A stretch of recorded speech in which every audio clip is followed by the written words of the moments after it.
If you're looking for the latest news, insight into what it means, and the sharpest opinion, there's only one station in Chicago where you can turn, and it's this one. We're AM 560. The Answer. Good morning, Dan and Amy, and it's time to move from the oleaginous consiglieres of Trump's past, like, Michael Cohen, to a wartime consigliere in the White House, and he's having a difficult time identifying who that chief of staff might be to replace John Kelly at year's end.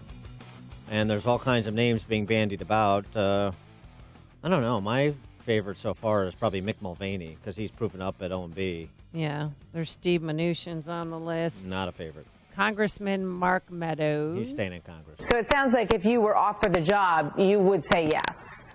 Well, listen, there's a whole lot. You don't answer a question before it's asked, but I can say this, that because it's an honor, certainly I'm favorably inclined to at least have a discussion with the president. Also on the list, Corey Lewandowski. That's a joke. Matt Whitaker, current Trumpian acting attorney general. But then we heard Chris Christie, the big guy. No. The big fella? I mean, it could happen, but I'm just saying, again, from that list, Mick Mulvaney makes the most sense to me. Our friend Larry Kudlow on Wallace over the weekend had this to say about outgoing Chief of Staff John Kelly and the relationship between President Trump and John Kelly as he prepares to depart. Well, look, it's been a long 2 years for the chief, General Kelly.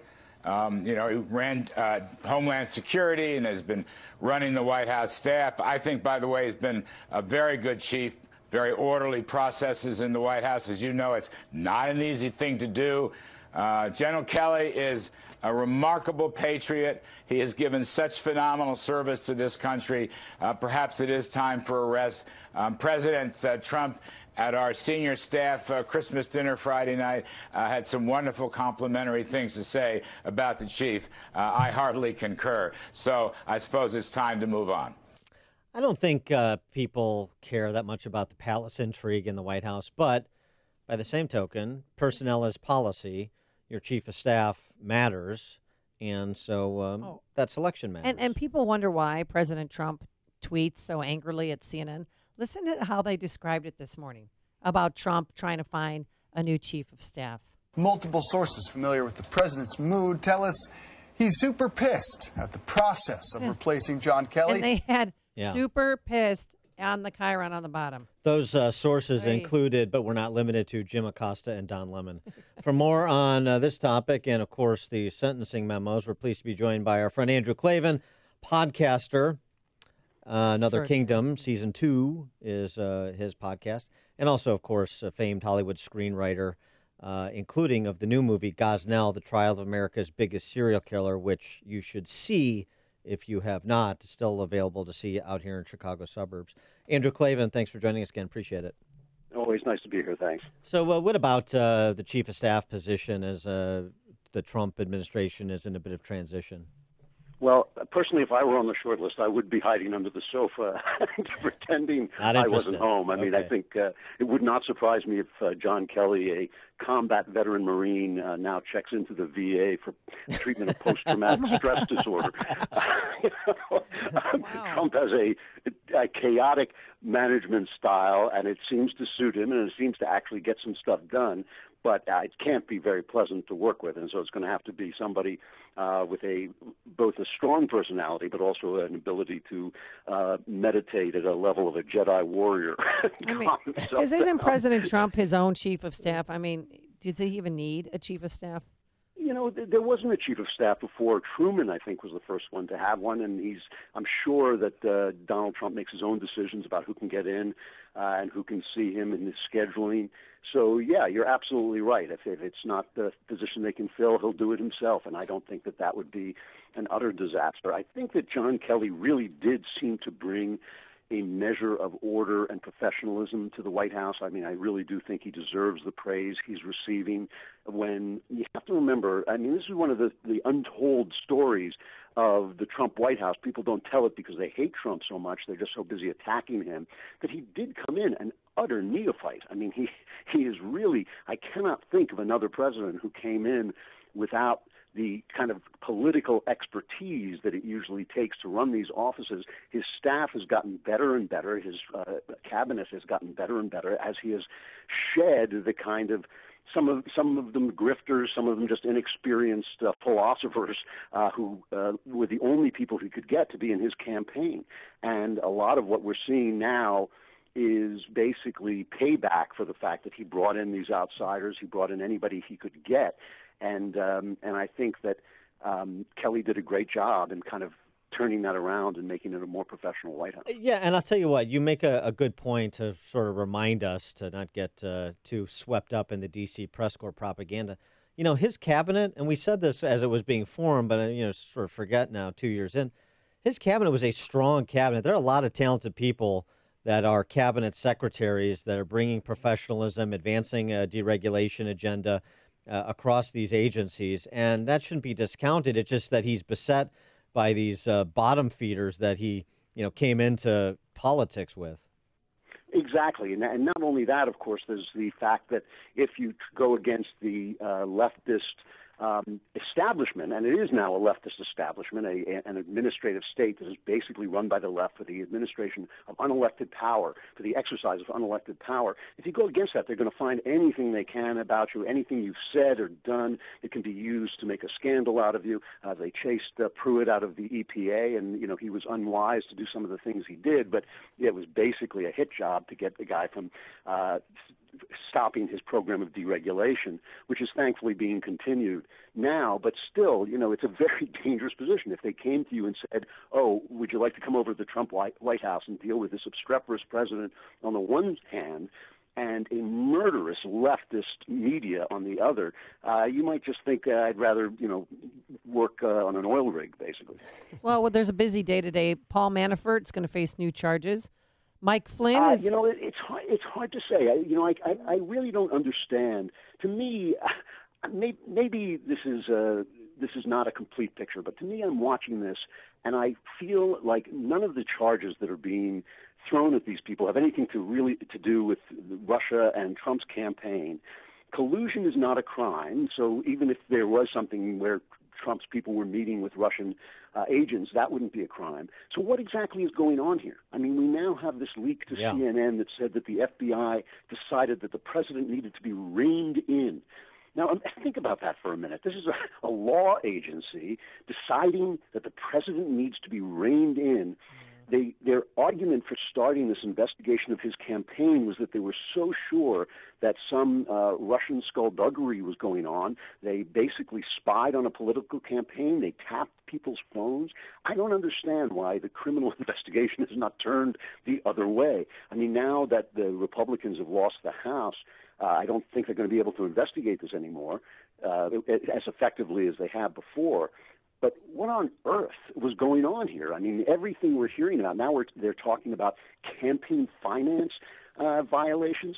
I mean, this is why the FBI invaded a political campaign, and they had the intention of reining in the elected president of the United States. This is a gross, gross violation of everything this country is supposed to be about. And to me, that's the story. And if our press we're not so corrupt, we're not essentially a corporate arm of the Democrat Party, that would be the story. If it were reversed, if this had been done to Barack Obama or Bill Clinton, I think James Comey would be facing prison at this point. Yeah, I'll tell you what. I am shocked by what's coming out. It's not that I think Manafort is a sleazy guy who did some sleazy deals in the Ukraine. I have no sympathy for him. It's not about that at all. And Michael Cohen is he's a New York type that I've always despised, these make-believe tough guys who go around spouting, lines from third-rate movies, and then the minute they get in trouble, they turn state's evidence, he's a typical New York character. I have no respect for them, and it has nothing to do with that. I'm not mourning that. I'm just saying that something genuinely awful went on here. The establishment led by John Brennan at CIA and James Comey at the FBI and maybe Rod Rosenstein at Justice basically invaded the political process on the basis of a Russian collusion theory that's not even a crime. How is there even a special counsel appointed when there's not a crime to investigate? That's what the counsel's brief is supposed to be. Well, and I'll tell you what, with respect to the senior leadership of FBI, hopefully when Bill Barr becomes the Attorney General, we'll have fresh interest in the Inspector General's referral on McCabe and a look at 2016, both with the presidential administration as well as with that campaign on the other side. I mean, Cohen and Manafort are transparent scumbags. Yeah. James Comey, he is his unctuousness, his lack of intellectual curiosity when he's not remembering things that he doesn't want to be implicated. I mean, he is a disgrace, and what he's getting away with in full public view, I mean, is remarkable to me, just remarkable. And so this calls to mind a conversation we were having earlier in the show after reviewing the public pronouncements of Theresa May and Emmanuel Macron across the pond there. Is it time for President Trump to have a national address, not just on this topic, but sort of a midpoint, stop, look, and listen, where he addresses in a scripted way the range of issues confronting the country for the next 2 years, particularly as you have a House takeover by Democrats? I think it's not a bad idea. One of the problems that Trump has been his inability so far to really expand his base. The kind of speeches he made during the midterms were powerful to a certain number of people, but they also were alienating to other people. There's lots of people in this country, even on the left, even among Democrats, who feel that border security is an important issue, but who heard an undertone of hostility and racism in the way that, whether rightly or wrongly, in the rough and ready way that Trump was talking, that put them off. And I think this would be a good time for Trump to maybe come forward and even say, if he could find a writer good enough to write the speech for him, even say, look, I know I'm a rough and ready guy. I know I'm not the usual politician, but I have destroyed ISIS. I have brought the economy back. I have gotten rid of some stupid regulations. My Supreme Court picks have been good. And here's the way what I see going forward in this country. I'm not sure that Trump has the political skill to do that. I mean, his skill has all been kind of instinctive. He's been kind of like the running back, the Todd Gurley who just sees daylight and goes for it. And I'm not sure he has the kind of planning and patience to make that kind of speech. But I think it would be a good thing for the country. Yeah, sure. But also, too, I want some contrition. I mean, we all knew that he wasn't the best husband because of his past behavior. Just come out and say, yes, I've strayed in my marriage. Or just, I mean, honestly, that's what women want. Are you kidding me? Just, we know what he did, and now the Southern District of New York proved it. I mean, they said that in coordination with and at the direction of Mr. Trump, those hush payments They were haven't made. proved anything. Well, that's what they said in their... That's not proof. But it's not proof, but that's... Yeah, that's Michael Cohen's testimony. But we all knew that Trump was a billionaire playboy. Right. I mean, this is what billionaire playboys do. This is what their defining characteristic as they go around, getting women who are much too hot for them, and because they're rich, Exactly. And I mean, this is we all know that was his personality, Yeah. and Pretty much sums it up. thought, yeah, I mean, it's kind of like it's a little bit galling to watch the people who defended Bill Clinton, who has been very plausibly accused of rape, and they defended him and his wife, his complicit wife, for 30 years. It's very tough to watch them come after Donald Trump for doing essentially consensually sleeping around with women who liked his money, and then paying them off to go away. I mean, that's as sleazy as it's possible to be in my book, but it's not like it was a secret. It's not like any of us thought, like, oh, what a great husband this guy, Yeah, we're we electing knew. this wonderful husband and father. I don't think anybody thought that. And even one to of the begin women with. he paid off, she voted for him. I mean, she came out, she's like, oh, I love Donald Trump. I voted for him for president. Yeah, maybe that speaks well of his sexual prowess. I Oh, don't know. Hey, God, oh my gosh! Oh God! You're funny that's- today. I'm not I gonna. like I have to get that visual out of my mind. Well, I mean, I just think I'm not the thing is, I don't want to be put in a position of defending Trump's character. His character has really been trashy as far as I can tell. He has done a great job as president of the United States. And I think that is something that's a little bit hard to deal with, that a man who can't possibly be described as a good man in any ways that I think of those things, has actually done a good job as president, and as far as I can tell, has not violated the Constitution as his predecessor repeatedly did. Yeah, and I think that's a good point too. That's a little bit of cognitive dissonance, but that's the situation we're in. Before we let you go, and before I do this, I just want to get your okay. I was going to submit your name to the Academy of Motion Picture Arts and Sciences to host the Oscars now that Kevin Hart has declined to apologize, and I just wanted to make sure you're cool with that. Maybe see if I can get a Gosnell screening. I think I'm the perfect choice. I saw that and I thought they should call me. Yeah. I'll never apologize. Well, for they might not anything. have a host at all. That's what they're contemplating too. How about a robot? It's not going to make a difference because nobody watches the show anymore because they give the awards to movies that nobody's seen. So it really is the left eating itself, which is kind of fun to watch. But I actually felt for Kevin Hart. I mean, this is something that the left has been doing for decades, is destroying the careers and reputations of people who step off the idea plantation that they have created for their special identities, and even people who aren't part of their special identities, who just go against their diktats. I mean, I was thinking just the other day of Justice Clarence Thomas, a man who came up from a very difficult background, the descendant of slaves, a guy who started out wasn't even speaking English as a young person. And he rises to be Justice of the Supreme Court. It's an epic American story. And HBO makes a movie about the woman who accused him of being a little rude, who weaponized these kind of petty accusations against him to try and destroy him on political grounds. That's a horrific way to use the culture that the left dominates. The left dominates the culture, and they use it as a weapon.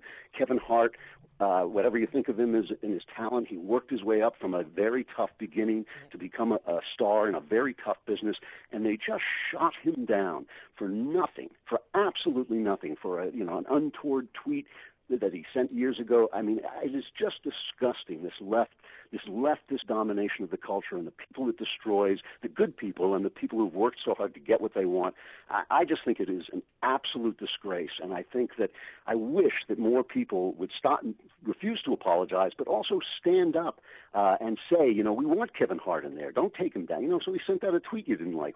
Why should that end his career? It's absolutely disgusting and disgraceful, and I really feel for the guy because, I know how hard you have to work to get into that position. He said it was his dream job, and they destroyed him over nothing. I like Pat Sajak's suggestion that the Academy Awards be held over 2 days. The first day is just giving out the awards, and then the second day you can have your political rally. Andrew Klavan, podcaster, Another Kingdom is in season 2, screenwriter of the new Gosnell movie, Gosnell, The Trial of America's Biggest Serial Killer, at a theater near you. Andrew, thanks for joining us. Appreciate it. Thanks a lot. And he joined us on our turnkey.pro.